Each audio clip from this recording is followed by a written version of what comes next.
আসসালামু আলাইকুম। আজকে দিন শেষে অবশেষে মার্কেট প্লাসেই ক্লোজ করতে সক্ষম হয়েছে এবং প্রথম দিনেই অনেক বেশি বলতে 73 পয়েন্টের উপরে মার্কেট প্লাসেই সক্ষম হয়েছে। এখন এই প্লাসটা অনেকেই ভলিউম মানে টার্নওভার কম হওয়ার কারণে অনেকেই সন্দেহ করতেছেন যে এটা কতটুকু টেকসই হবে। তো এই উত্তরটাই আমরা শুধুমাত্র নিজে আইডিয়া না করে টেকনিক্যাল অ্যানালাইসিসের মাধ্যমে উত্তরটা খোঁজার বা বের করার চেষ্টা করি। চলুন, এই জন্য দেখুন, প্রথমে আমি রেগুলার ছোট ভিডিও হিসাবে যেভাবে দিই সেভাবেই যদি দিই তাহলে এই জন্য দিই যে মুখস্থ হয়ে যাওয়ার কথা, যাতে করে এই ছোট্ট অ্যানালাইসিসটুকু সবাই তার টার্গেটেড স্টকে বা পোর্টফোলিওতে যে স্টকটি আছে হোল্ডিং স্টকে অ্যাপ্লাই করতে পারেন। এই জন্য একইভাবে দেওয়া হয়, কারণ আমি জানি যে এতটুকু অ্যাপ্লাই করতে পারলেও অনেক বড় লস থেকে বাঁচা সম্ভব হবে এবং অনেক বড় লাভ করা যাবে।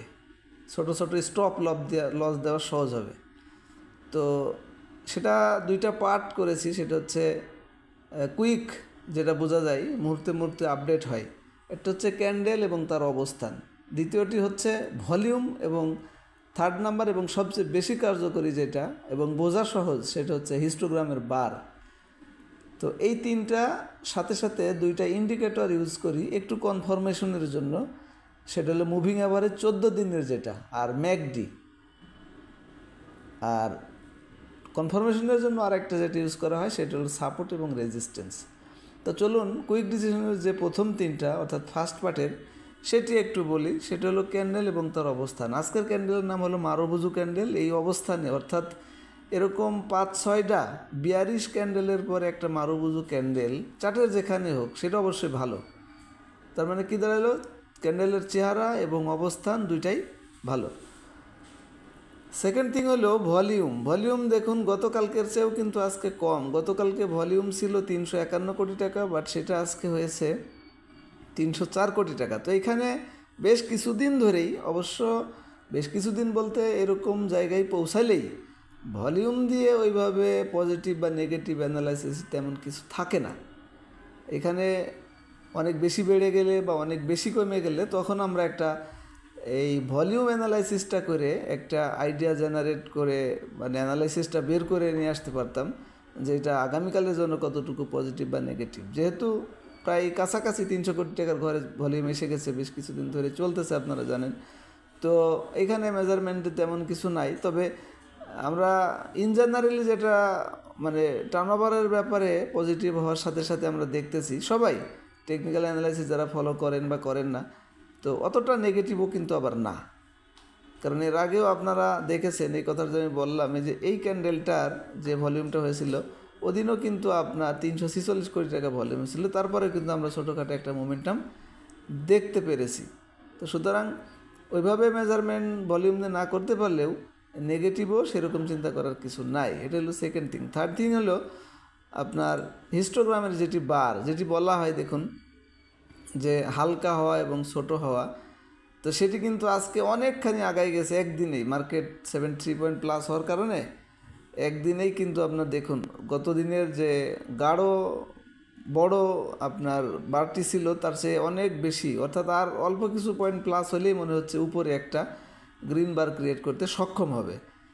এই ছিল তিনটা। আরেকটা হচ্ছে একটু কনফার্মেশনের জন্য, বোঝার জন্য একটু ডিলে হলেও কনফার্মেশন হয়ে কাজ করলে সেটা সবচেয়ে বেশি এফেক্টিভ হয়। সেটা হচ্ছে যে ম্যাকডি। দেখুন ম্যাকডির যে ব্লু রেখাটা বাই সিগন্যাল তো অরেঞ্জ রেখার উপরে উঠলে সেটি কিন্তু একদিনই অনেকখানি আগাই গেছে, অনেক বেশি বাঁকা হয়ে একদম অল্প কিছু স্পেস আছে। একদিন বাড়লেই মনে হচ্ছে যে ব্লু রেখার উপরে অরেঞ্জ রেখার উপরে ব্লু রেখাটা চলে যাবে, অর্থাৎ ম্যাকডি অনুযায়ী তখন বাই সিগন্যাল এসে যাবে।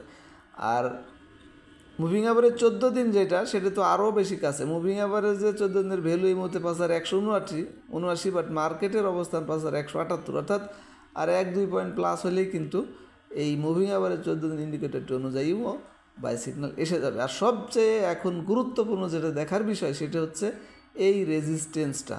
আমি যদি ওই ক্যান্ডেলের ডেটটাও বলতে হয়, সেটা হচ্ছে 4 ডিসেম্বর।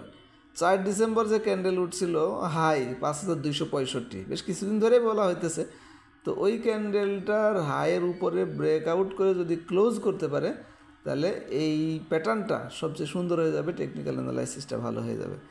তো এটা এখন দেখার বিষয়। কনফার্মেশনের জন্য এই রেজিস্ট্যান্স এবং দুইটা ইন্ডিকেটরই দেখার বিষয়। আর বাকি যে তিনটা ফার্স্ট ডিসিশনের জন্য বললাম, এটা তিনটাই মোটামুটি পজিটিভ।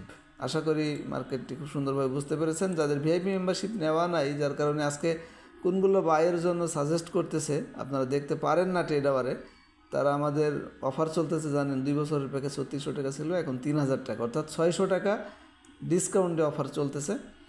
তো অবশ্যই মার্কেট আস্তে আস্তে মুভ করলে এটা অফারটা থাকবে না, তো এই জন্য আপনারা নিয়ে নিতে পারেন। তো এই জন্য আমি মেনু অপশন থেকে স্ক্যানারে গেলাম, এরপরে ডিফল্ট স্ক্যানার।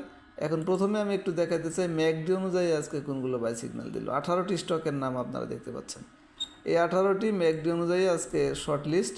আর একটা একটু দেখাতে চাই এনগালফিং অনুযায়ী 30টা। আজকে মার্কেট একটু ভালো হওয়ার কারণে গতকালকে লাল ক্যান্ডেলের উপরে প্রাইসটা কিন্তু অনেক স্টকের উঠছে, যার কারণেই এই রেজাল্টটা একটু বেশি।